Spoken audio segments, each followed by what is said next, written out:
Hello, welcome to प्रथम IAS. तो देखिए, बहुत इंपॉर्टेंट न्यूज़ है।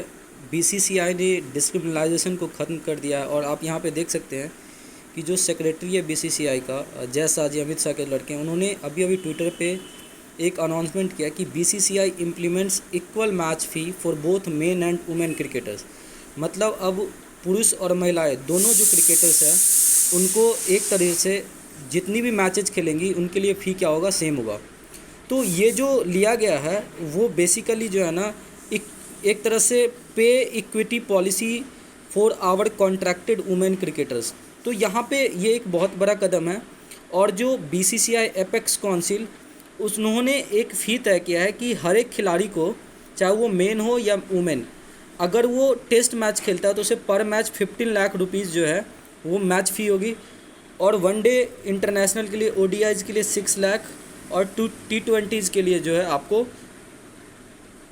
3 लाख होगी। ठीक है, तो आप याद रखना कि ये जो पॉलिसी है वो pay equity was my commitment to our women cricketer, ये ऐसा एक तरह से सेक्रेटरी जैसा का कहना है। अब इम्पॉर्टेंट क्या है यहाँ पे कि इससे पहले, इससे तो फ़ायदा ये होगी कि जो डिस्क्रिमिनेशन है मेन और वुमेन के बीच में वो बढ़ावा होगा, और जो जेंडर इक्वालिटी के तरफ जो है इंडियन क्रिकेट बढ़ रही है। मैं आपको एक चीज़ और बता दूं कि दुनिया की जो सबसे पहली देश थी जहां पे फ़ी इक्वलाइजेशन, वो न्यूजीलैंड में हुआ था, और ये कुछ दिन पहले की करंट अफेयर्स है।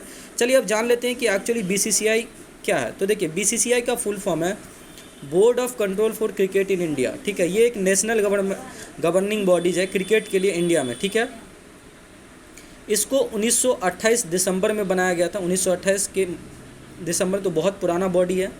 और ये एक सोसाइटी है, एज ए सोसाइटी रजिस्टर्ड है किसके अंदर, तमिलनाडु सोसाइटीज़ रेगुलेशन एक्ट। याद रखिएगा, ये चीज़ें बहुत इंपॉर्टेंट है।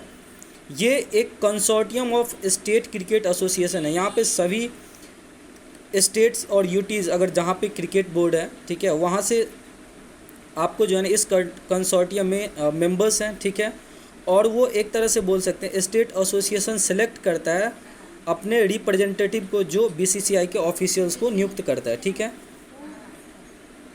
और ये आपको बता दें कि रेवेन्यू के बेसिस से ये वर्ल्ड की सबसे धनी जो है ना, एक तरह से बोल सकते हैं किसी पार्टिकुलर कंट्री को जो है ना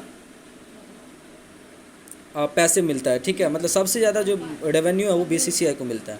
सब इससे इम्पॉर्टेंट पॉइंट यहाँ पे देख रहे हैं कि गवर्नमेंट ऑफ इंडिया से इसकी कोई फंडिंग नहीं होती। ठीक है, और ये जो है पैसे मिलता है बीसीसीआई को, वो इंटरनेशनल क्रिकेट काउंसिल फंड से मिलता है, गेट फी से मिलता है, और जो स्पॉन्सरशिप होते हैं उससे मिलता है। ठीक है, ब्रॉडकास्ट से पैसा मिलता है। अच्छा, दो इम्पॉर्टेंट कमेटी है। अगर आपसे पूछा जाएगा कि मुदगाल कमेटी फाइंडिंग्स, ठीक है, तो ये भी क्रिकेट से जुड़ा हुआ है। ठीक है, जो स्पॉट फिक्सिंग मामला हुआ था उस टाइम पे 2014 में, उस टाइम पे, और एक लोधा कमेटी रिकमेंडेशन है जो आपको एक तरह से क्रिकेट में जो नई पॉलिसीज़ बनाना था उस दोनों। तो ये चीज़ आप ध्यान रखना। और एक इम्पॉर्टेंट पॉइंट यहाँ पर रखिएगा कि गवर्नमेंट ऑफ इंडिया से इसकी कोई फंडिंग नहीं हुई। तो ये बहुत अच्छी कदम है एक जेंडर इक्वालिटी की तरफ बीसीसीआई का। और कहीं ना कहीं इससे जो है ना लड़कियों में एक तरह से क्रिकेट के प्रति रुझान जगेगा और वो क्रिकेट खेलने के लिए इच्छुक हो गए। तो उम्मीद करते हैं आपको सेशन अच्छा लगा होगा, और आप लोग हमारे चैनल को सब्सक्राइब कीजिए, सबसे इम्पॉर्टेंट है। ठीक है, और हमारे वीडियो को लाइक कीजिए। Thank you so much for watching this video.